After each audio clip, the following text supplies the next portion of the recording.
All right, and we are live. Welcome to the Cool Data Project Show. I am Kristen Kerrer, a developer advocate for Comet, where with one function, you can make your ML training runs reproducible. And this is the Cool Data Project Show, where I interview practitioners in ML, DL, and AI about interesting projects that they're working on. I am super excited to have Mohamed Traore with me today, who I actually met on Reddit when I was looking for help with augmenting some images for my computer vision project. And he said I should check out Roboflow. And I did and absolutely fell in love. But so he's going to have a chance to tell us about Roboflow. Thank you so much for joining us, Mohamed. Would you like to introduce yourself and tell us about Roboflow? Hi. So I am Mohamed Traore, and I'm in developer experience at Roboflow. So Roboflow is a platform to make it easy for anyone to quickly create a computer vision model in as little as an afternoon, and in some cases, even in as little as 30 minutes. So what you find in creating these models is that a large percentage of them actually never get completed, whether it's a personal project, a research project, or go to production. Big reason why is people really just kind of lose the energy to do it once you run into a lot of bottlenecks, like converting annotation formats if you want to train in a different model architecture, augmenting images to get better training results. It's like, I don't have enough examples, or maybe even finding example images in the first place. So we have things like Roboflow Universe to make it easy to find images anytime that you need them, be able to clone those to your workspace, offer annotation format conversion, whether you want to bring annotations from another platform, transfer to another platform, or as well if you want to train with multiple different model architectures.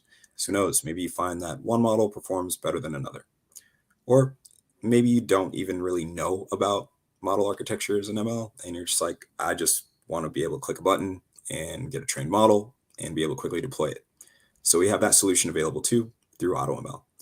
So it's kind of an ecosystem that's all in one, but also plays nicely with a lot of other tools. So I talked about how you can export in different formats. So that's where things like Comet ML could come in. Like, let's say you wanted to train a YOLO v5 model, you wanted to log experiments, you can do that.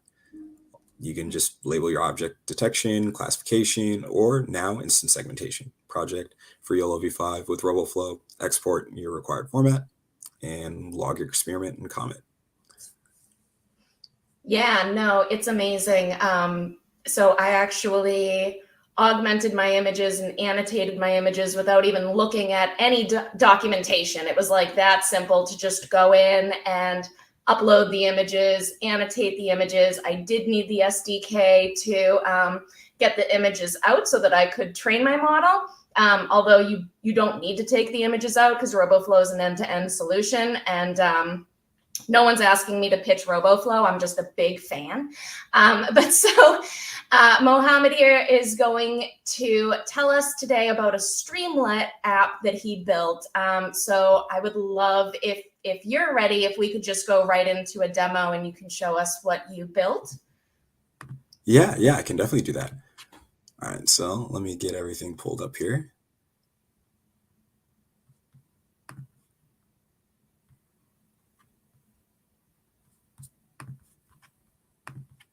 Oh, God, I love computers.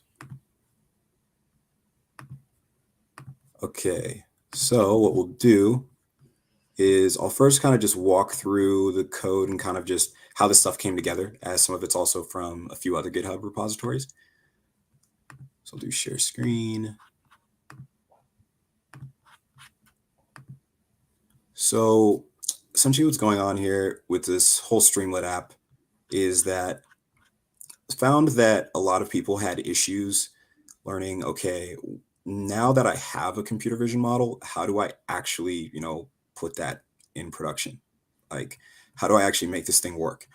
And also, what if I want to do something with my actual inference results? I don't just want to detect something, but maybe I want to crop that bounding box, or maybe I want to fill it with something, for a privacy purpose, or maybe I want to obscure it, with blurring for a privacy purpose. But it's really difficult to quickly know how to do that. and also make an app for it if you don't understand how the response objects formats work, for example.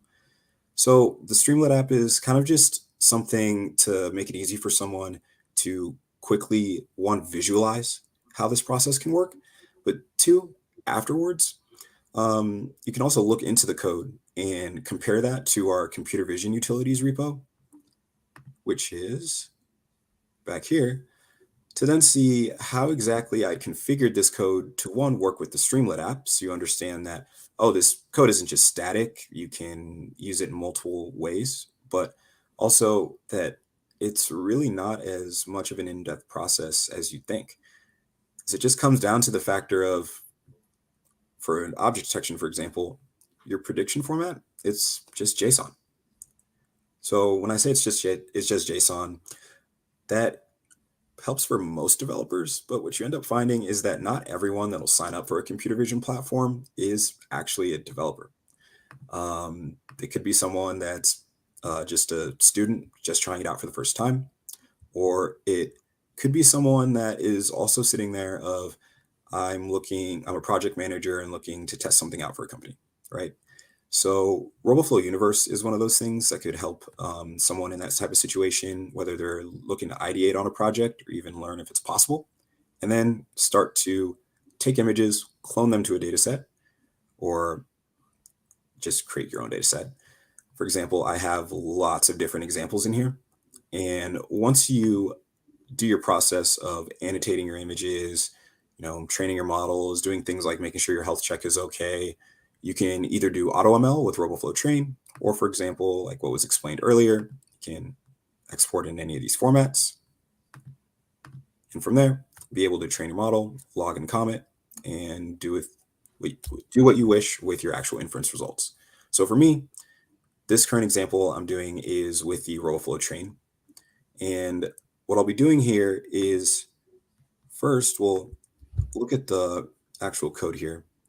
And what you'll notice is that there's a lot of these session state variables that I'm setting in here, and you might wonder what that's all about. So first, I'll kind of just give you a quick view of what the app looks like, and then quickly walk through the code. Oh, sorry. Let me first activate the correct environment. I'm going to need to go, to the actual correct directory.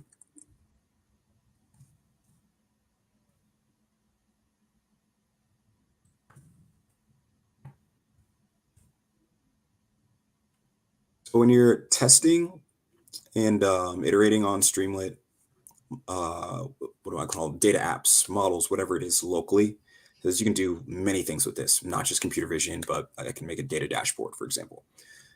You're going to actually end up opening the app in a local window.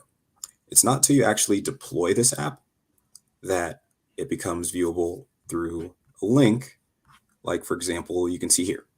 And you can deploy it at a click of a button.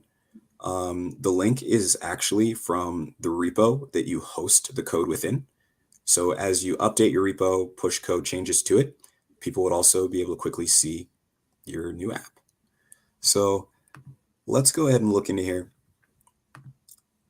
And you'll see within the settings that you can do lots of different things, like change the modes that you're running in, record a screencast of your demos, choose how you're deploying the app.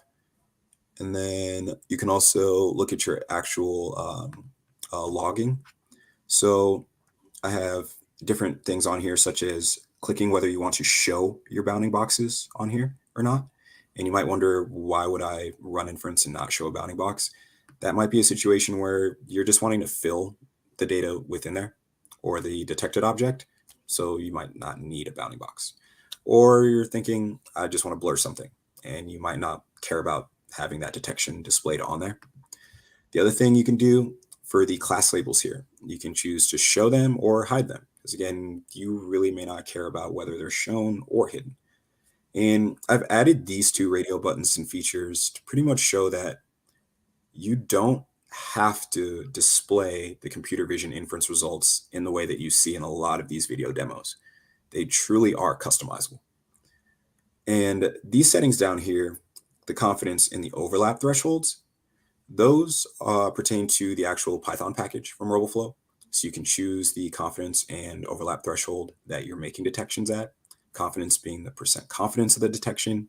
Say, okay, I only want to show detections that are greater than or equal to 40% confidence.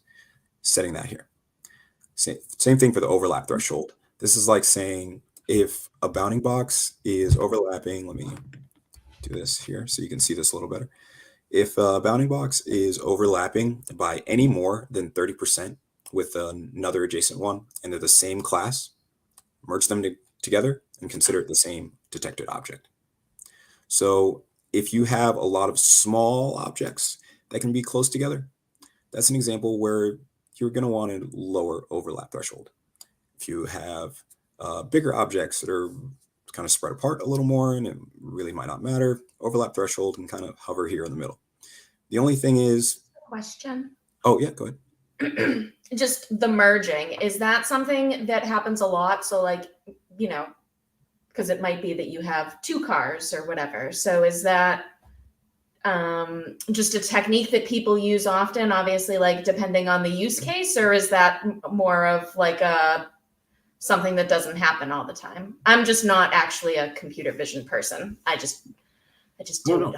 Yeah, it's definitely a technique that people use. So there's this setting called NMS, or non-max suppression, that can be used in computer vision. And essentially what you're looking at here, I'll pull an article up for us too. So we have this. So this is from our Roboflow knowledge base, just about understanding training graphs. So essentially what's going on here is that you're going to get to look at the factor of the IOU, or the intersection of union of the predicted bounding boxes. So map, or mean average precision, you can have at 50% IOU, meaning if these two boxes, the ground truth bounding box, you know, your labels you created, and the predicted bounding box, the predictions from the model, if those overlap by any more than 50%, then that would count as, you know, a precise detection under mean average precision. But you're looking at as well how close those are over the here. Kind of just lost my place there. Sorry. So you're looking at that at a metric of map 0.5 in most cases, or if you're looking for a more stringent look, a lot of people will do map from 0.5 to 0.95, or if you want to get even more stringent than that, you could look at map at 0.95. So that intersection of union thing, that's where the overlap, if you want to visualize that, can be thought about as well. Like, let's say that not the ground truth box and the predicted box, but rather, let's say both of these boxes were actually green in the same thing. Then in that case, they would actually end up overlapping. So you asked about whether that's a common technique people will use, and it's definitely something very finicky, and one that you'll really want to play around with, as every model has kind of a sweet spot. Whether you have a camera that's really far away and detecting small objects, that's going to change the overlap setting you're going to have, versus if you have a camera that's really close up to these subjects and they're moving by it in a close-up fashion. So if they're very close and they're walking, you know, side by side, then those bounding boxes, if my camera is really close as well, it's a greater chance that the overlap is going to be greater. Whereas if my camera is really far away, there's a greater chance that even if those two people are walking closely together, if I fine-tune this model enough, that those bounding boxes are overlapping a little less. So maybe I can change that threshold a little more. So it's kind of a few different ways to think about it, but I would say it's a really common thing that people look at and play with. Okay, thank you. Sorry for the long-winded answer there. No, that was great. Yeah, it's like, so in terms of the code again, so how I have the confidence threshold, overlap threshold, workspace ID, et cetera in here. So how I'm storing these session state values. So what I learned when going through the Streamlit documentation is that you can store actual session states. So in this case, let's say that I want to test with the show bounding boxes, hide labels, etc., with a different model. If I keep this setting here, because this is going to be recorded within the session state, until or unless I click here and choose to absolutely rerun this entire app, that setting is going to remain constant, which is good, because if I want to test multiple different models and don't want to keep coming back here to play with the settings over and over again, I can keep those consistent. Or if you wanted to build an app where you do not have session states within there, that's up to you as well. I just did that so that I could, within the actual code here, when I do the model predictions, I'm able to use the session states to affect directly how the predictions are made. So the predictions are updated, for example, as I change the confidence threshold bar and as I change the overlap threshold bar. And as well down here, I'm parsing the actual responses that are coming back from my predictions. And I'm taking the class name and I'm extracting that. And I'll show you again where I'm getting that from. So that is coming from the response object format here. As you'll see, you get predictions, the X, the Y, the width, the height, the class, the confidence score, and from Roboflow, when you use Inference with our Python package with object detection, you will also get the image size that you would send. So this can help if you're looking to scale detections like up or down, or scale image sizes up or down for saving with taking less memory. Or if you wanted to scale images up or down to send them for predictions to make the predictions faster. And then this image here is just showing that when it comes to doing inference, these values, the X and Y values, are based on a coordinate system of the pixel values. So this coordinate system here, or the image size values, this coordinate system, the positive Y direction, it's kind of unintuitive as it is when you think about regular Cartesian coordinates, is technically in the negative direction, but that's positive Y. So if you think about it, when you drag your mouse to make an image larger, how do you drag it? This way. From here to here. Yep. And then same thing for X, positive X direction. That one, at least, easy to notice and realize.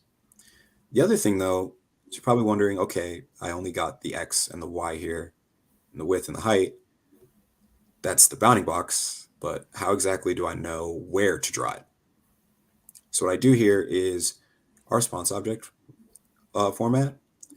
This X and Y point are going to be based off the center point of that bounding box. And the width and the height are the size of the bounding box. So what I do here is I actually change this so that I create an X0 point, an X1 point, a Y0 point, and a Y1 point.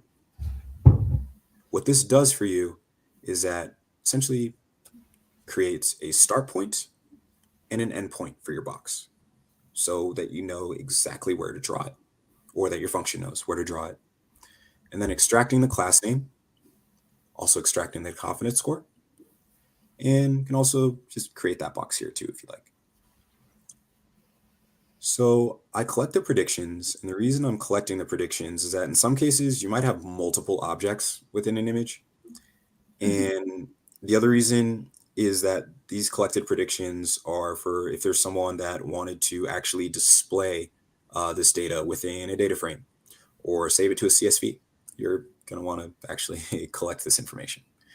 So that's why I have the ignore index here.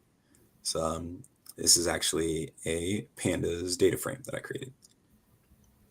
So I'm taking the class name to create the class column, confidence to create the confidence score column, X, X1, Y0, Y1, and the box area.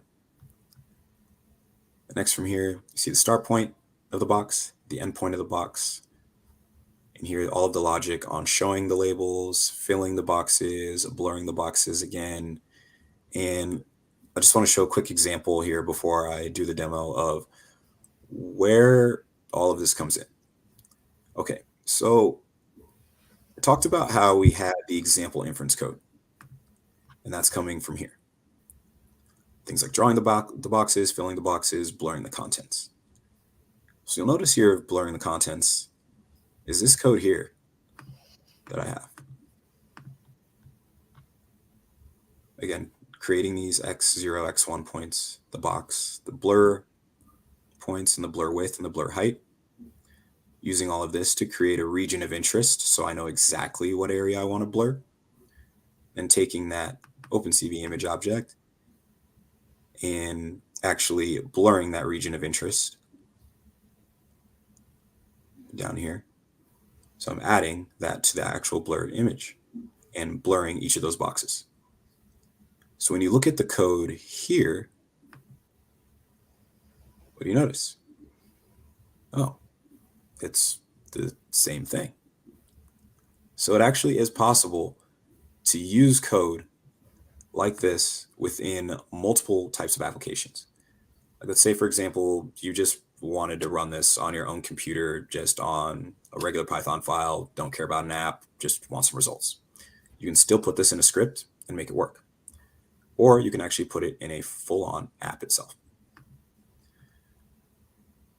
So here's just how it runs. I have just run an inference function where I actually go into creating a Roboflow object. And that helps me access my workspace, getting my project information as well, is something I wanted, and then getting the version number and loading the model. And I do other things with the Python package, like extracting information, such as the actual model ID, my inference endpoint, input image size that you use for the model training, if that's information you wanted within your app, the pixel width you used for pre-processing, the pixel height you used for pre-processing, how you train the model, whether you trained it from scratch, as in you just randomize the weights and let the network do its thing during training, or if you train from a checkpoint, as, oh, okay, I want to start from the Cocoa checkpoint, so I'm not starting with randomized weights. So for some people, it's really important to know that. And that would output that information for you. Then finally, you get your test image that you're working on. And then at the very bottom here, after all of that ridiculous code, finally, we get our st.write. And this, as you can see, how easy it is to write the title on the app. So Roboflow object detection tests, right? I have here. If you look at the app, all it took was putting st.write, and I got that in here. So that's the other thing I really like about Streamlit apps, is that they're quick and easy to create. So this form that I'm actually inputting the model information in to load the model, this is how simple and easy it was to make. Line 307, line 315. And then all that happens is you end up loading the model. So I'm also able to show and hide the private API key, because that's one thing you really want to watch out for. Do not expose your private API key. That's why it's called a private API key. And from this point, what I'll be doing is going over how exactly I'm getting the information to input in here, and then we'll do that demo.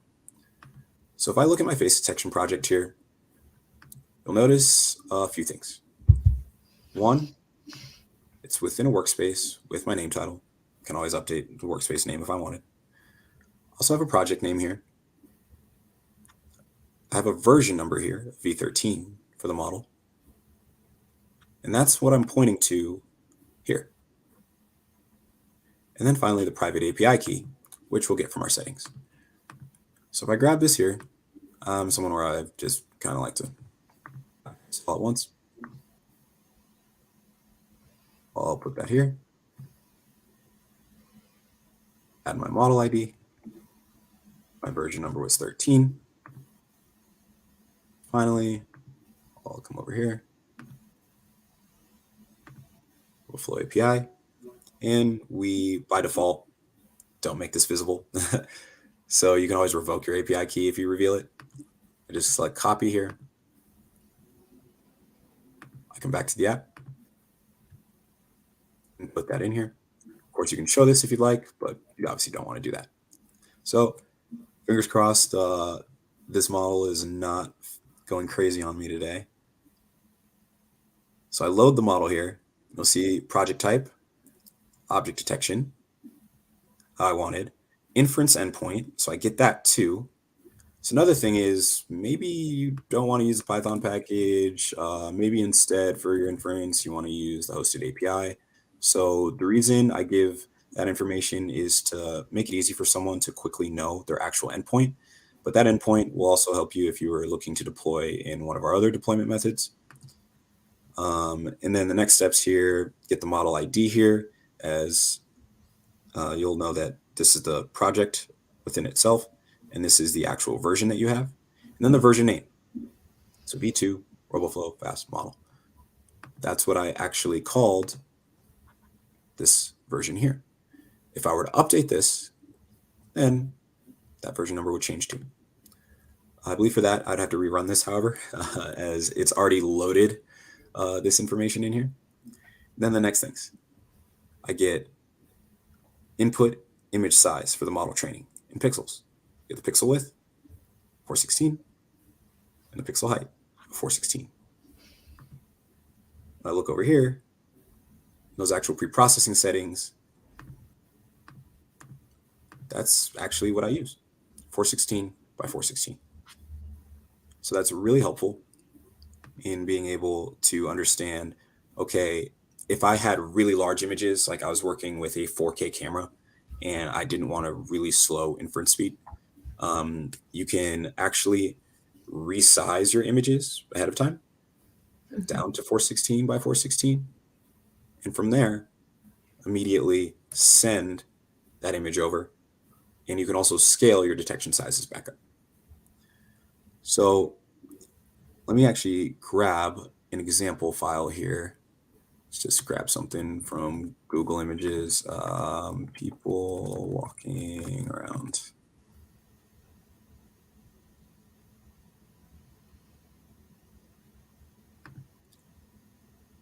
Here we go. Okay. Since this is in a recording, I promise to delete this right after this. I'm not trying to just take it. Never mind. It's premium. We'll find one other example here.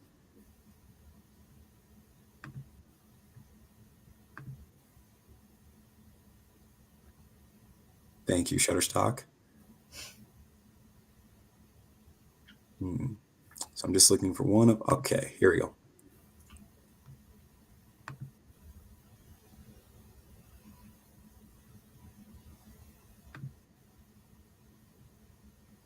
Of course, wants me to make an account. What I'll do is this, screenshot it. We'll of course be deleting this right after.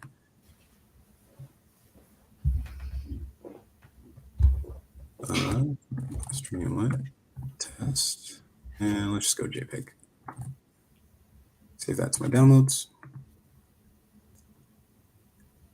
Browse files, downloads, Streamlit test, in that actual image. Verify and load this model here. Oh, I'm not sure what I just did here. Okay, well, as a backup, I do have a demo video of this. So I'm going to go ahead and grab that real quick for us. Sorry about that. No worries. I'm not sure if it was something with that image I grabbed.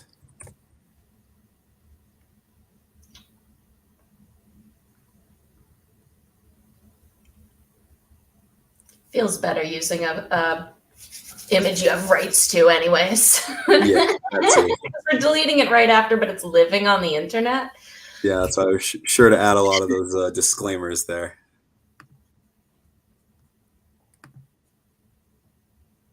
Hey, so this is how that Streamlit app looks after you plug in your information for running it. Okay, here we are. There, you can hear my voice already.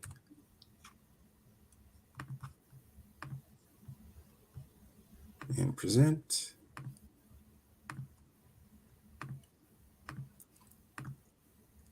Here we are. So this is on a different model. It's like just boxes on a conveyor belt. So you see how I set this field to the private API key is not visible. Anyone can actually record a screencast from a Streamlit app. This tooltip right here is just telling you how to find your project information, and then it automatically uploads. I use the REST API so that it automatically tells you the project type and your inference endpoint, since we have a lot of people that ask these types of questions, and also their model ID information and the version name. So that'll update if they ever change the version name. The other things too are that it tells you your input height and width. So I use the REST API to find the reference to the resize that they sent. So this is what will come up here. And then it'll say whether the version was trained from scratch or checkpoint. And then next it'll do the inference on the predicted image based on the settings that they give for the confidence threshold and overlap. They can say whether they want the bounding boxes as regular, filled, or blurred, and then the output image. And then they can also say whether they want the labels hidden or shown, and then whether to show the bounding boxes or not. And then finding additional images on Universe and the active learning article. For your prediction results, come up as a data frame, going to add the capability to save this, then also the JSON output. And then next, you also see the prediction statistics. And also I access the REST API information, so they get the project information, like the annotation group name, total images in the generated version, total images in the training set. They can also see all the pre-processing and augmentation steps that they used for the selected version. And then also their training scores and the training set difference. So they know that, oh, this was a 10x augmentation version. Over time, going to also add capabilities for things such as being able to use. So I guess you're not just listening to me talk the whole time. Let me move this over now to the later part where I show more of the examples from the face detection one. While that was playing in the background, I was still trying to get things to load there. And yeah, I'm not sure if it's this computer I'm running this on. So it's a quick thing. I'll just be sure to debug right after this, but I just want to let everyone know that this entire app is actually open sourced already. It is available. Let's click here. So it is available in this GitHub repository here. So Streamlit, Roboflow model testing, originally forked it from here, the Streamlit BCCD app. And Streamlit BCCD app, if you look at that one, is the one for blood cells that was made by Matthew Brems. Nice.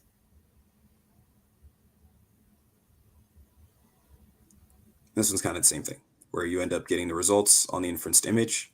And you're probably wondering, how is there an inferenced image here? I didn't drop anything in there. One cool thing about that is that you can set a default image path. Mm-hmm. So that there's someone's like, I just found this thing randomly. I don't have an image, or I don't want to download something and drop it in there. Instead of having to browse and drop one, you can set the app so that it automatically starts with one uploaded. So that actually helped me get some of the starter code for this.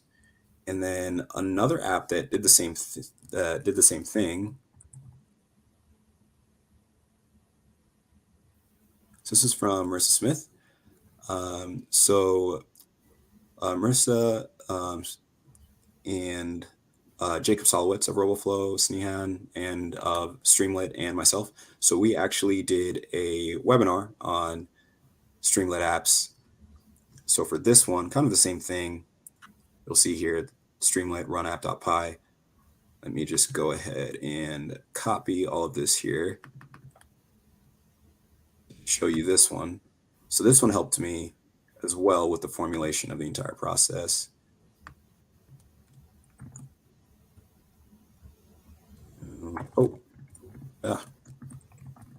Conda and CD. I always mess them up. All right.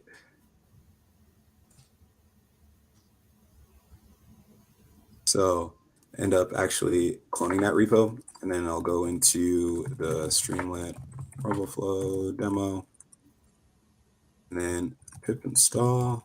I think I might actually have all the requirements for these, actually.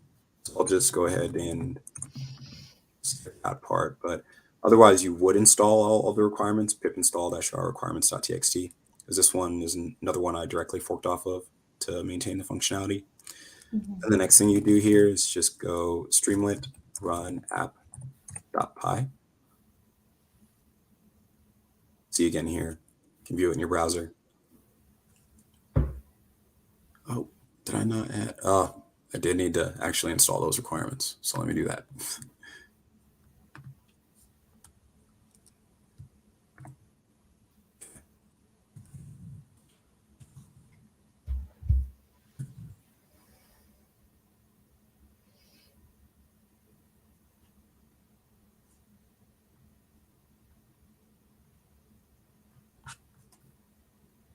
So I just wanted to show you another thing here. So if you notice how when we're running these apps, all we're typing is Streamlit and then run and then app.py. So again, every single one of these is hosted within its own GitHub repository. So these files that you're managing, these files that you're referencing to, you're just going to have them in a GitHub repo. So if you want to update this app, all you have to do, update your repo. And so in this example here, you'll see that it's a little bit of a different format, as this one is based for video and video specifically. And you'll also notice that we have a Roboflow size setting input here. Then that URL base that it's putting here in the endpoint, as this one operates off of our hosted API. So that's another reason why I added that inference endpoint within my app, so people understood where that came from. Also, you see this access token here, private API key. Another way to work with these apps is instead of making it that you put your private API key here, you can have someone put in what's called a secret or secrets. Yep. And that would just be a setting so that anyone that opens the app has that API key within there and can just, use your model and run it. So let's say if this was something that you were looking to sell or have available for multiple people without having to have their own API key or sign up for something, that's what you would use. Look at the color maps that they're also using for detections. And then all of this is, again, hosted. Is hosted at this link as well. So they have this share Streamlit link. So I'll also show you the local version now that right after all of this downloads. But first and foremost, we'll go through the live version they have available. I may have to shut my video off of here so that things don't get confused. Let me...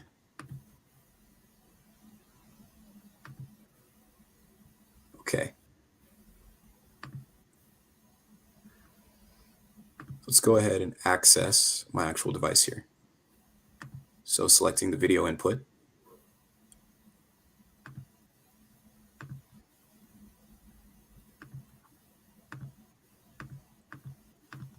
Hopefully it's letting it act. Oh, there we go.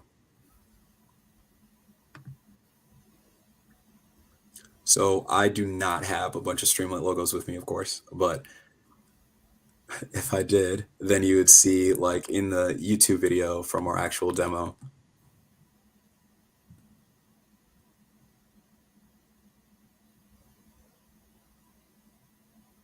that what you end up getting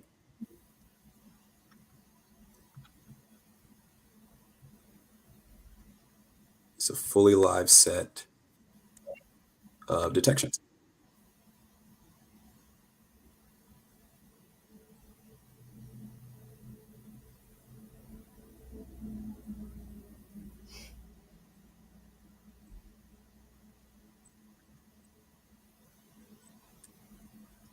Nice. Yep. So apologies for the technical difficulties there, but just wanted to make sure I at least got everything shown on that side. I'll have to just look and see what exactly went wrong there. I saw an error code of something about the byte being read as a string. So something with how the image was being converted. So that's also a common problem in a lot of these computer vision apps. So you always want to watch what packages you're using and how you're referencing that. As a NumPy array, it's not the same thing as is not the same thing as an actual image. Yep. My most recent pull request was around what data types it was accepting in a computer vision project. So what other gotchas were there along the way?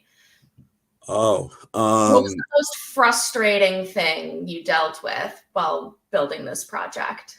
Figuring out how to configure the session states so that they didn't interfere with how the actual functions ran. So what I learned after really reading through the documentation is that it's best to add the session state code at the very beginning of the file, which is weird because I'm running everything in a function, and when you typically think of how Python programs are run, you want the function defined first. So I got all this code written, I had everything set up, and then I'm like, why in the world do none of these sliders work? And then I looked through the documentation, I'm like, oh, okay, it's a little different in this case. I want the session states first. And yeah, that was the main thing. Yeah, that's actually caught me somewhere else before too. And I almost gave up on the project over it. So is this something that you are still working on? Are you adding new functionality to this, or have you just considered this done? Oh, yeah. So how I showed the computer vision utilities repo. So there's more code in there for things like webcam, object detection, webcam classification, and doing all of this like filling and blurring, writing text and everything like that within that repo. So all these are things in terms of functionality to be added within it. And then also to make this a multi-page or multi-app solution. So another thing I recently found is you can make Streamlit apps multi-pages. I can have a homepage of like an actual explainer video within there that says, hey, this is how this entire thing works. So you'll actually see that update in pull request and everything get approved within there later today. And then the next things would be having that other page of classification that'll also be added today.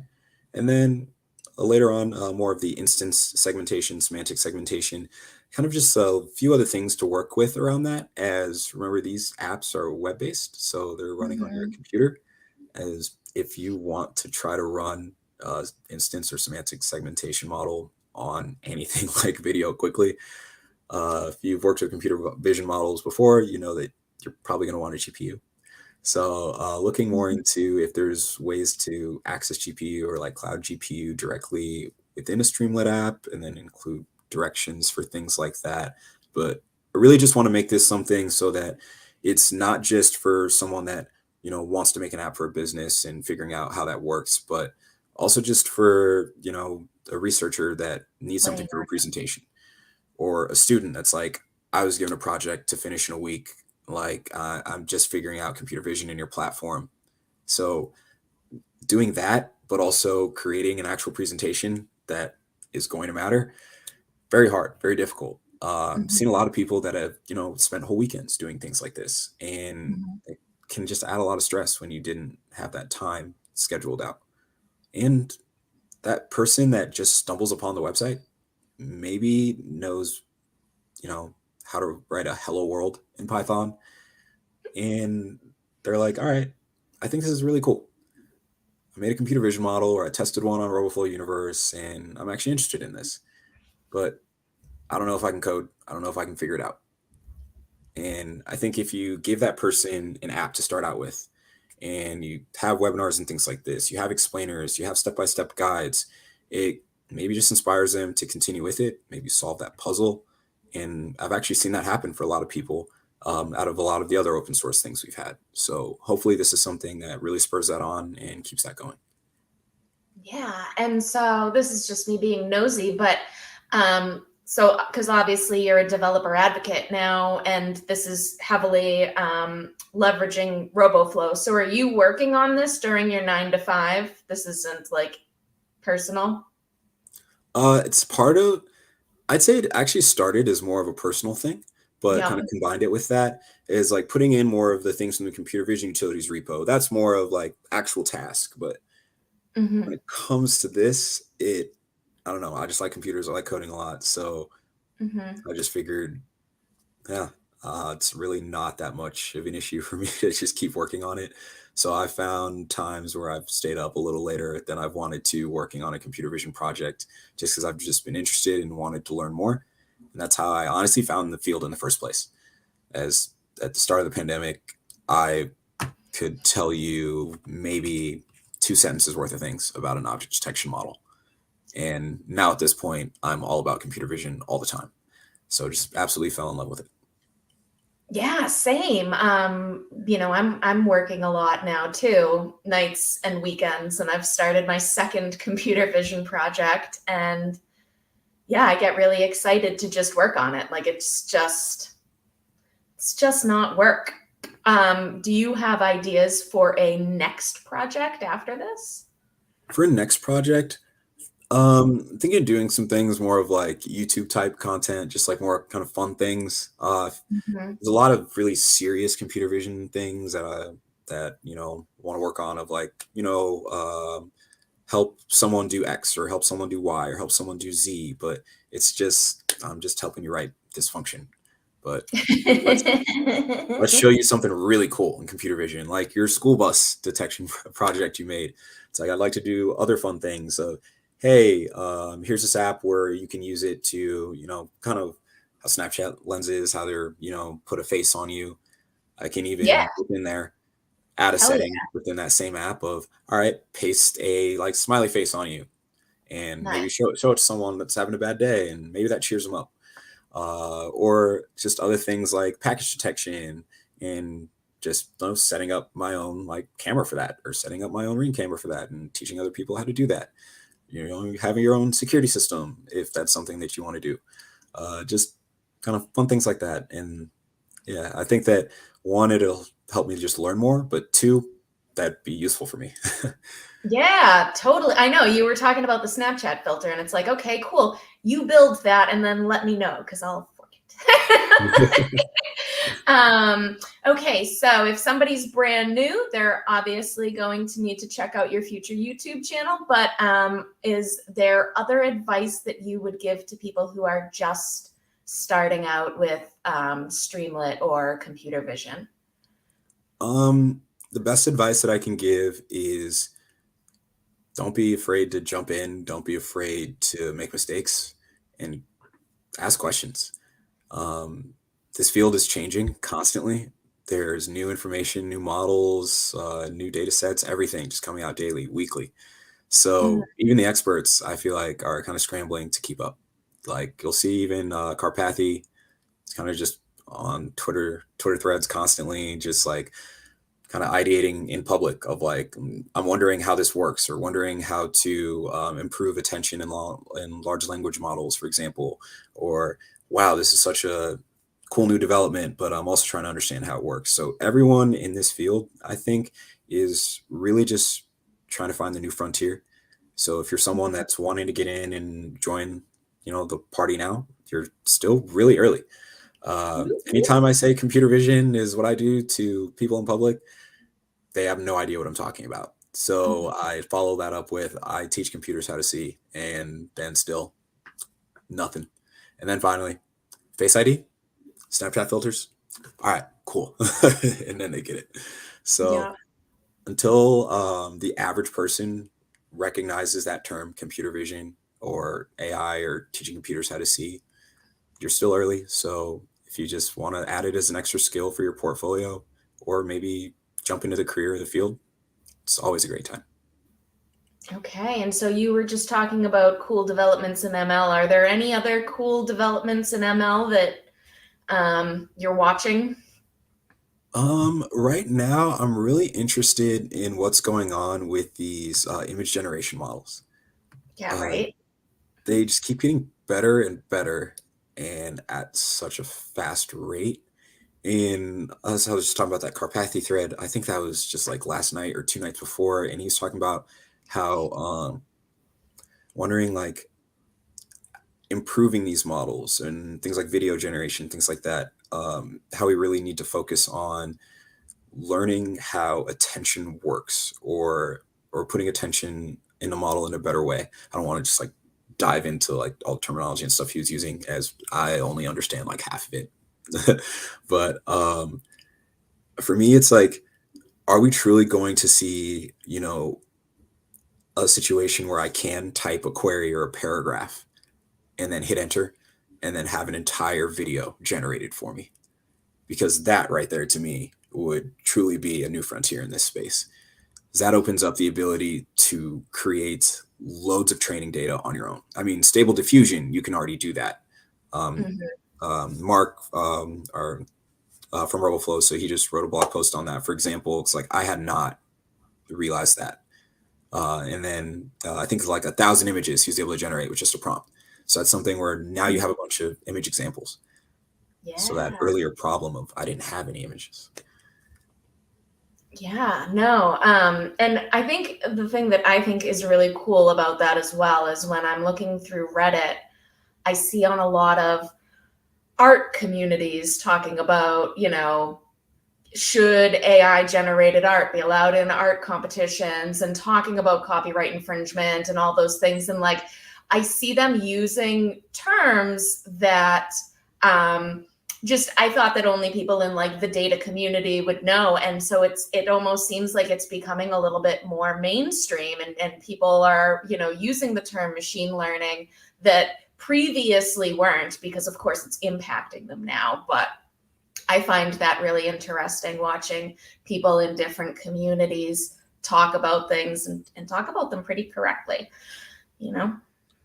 Yeah, like I think it was in Colorado or something like that, where that art competition. Yes. Yeah, Yes. where the AI generated artwork won. And Yep. I'm not an artist by any means. It's Neither am I. probably why, let like Photoshop and all Illustrator do it for me. But or just, pay someone. But I don't know. In my opinion, it's maybe this just leads us to a new frontier in art of, you could put in text to generate something, and maybe now that you have something on a canvas, digital canvas, that gives you a new idea of, what if I could create a new style based off of some things I'm seeing in this? Or, I like how some of these colors are being put together. Or just the factor of, in some of these models, you'll notice that the generated image isn't perfect and has imperfections.